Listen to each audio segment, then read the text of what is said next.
I had received a call from the Washington County Sheriff's Department about a potential abuse situation. The dog was locked in the basement, kind of a washroom area of the basement.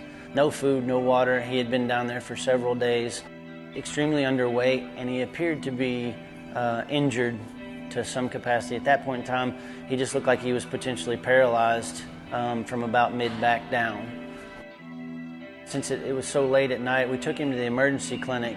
They did x-rays, did a preliminary examination of him.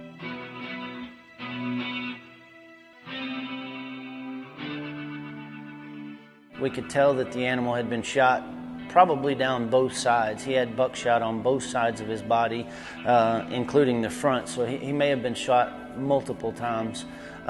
He also had some other old fractures. Several of his ribs had been broken at one point in time. He had been stabbed with a screwdriver.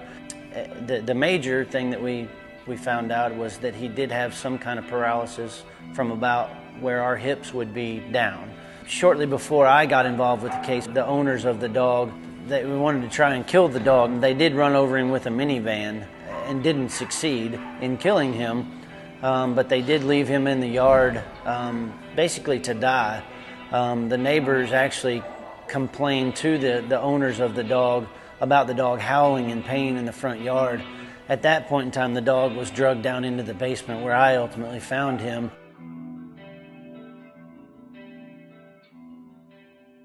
Good thing was that the neighbor also called our agency at the same time that they went and complained to the people. From the very beginning, whenever I had kicked open the basement door and saw this dog, he immediately drug himself across the floor, put his head in my lap. You know, it was one of those that had an immediate connection with this dog, and I do that a lot, but not quite to this level.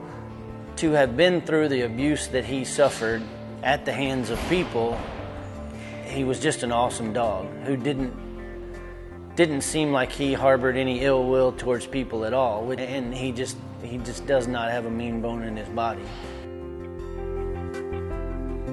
He can stand, he can run.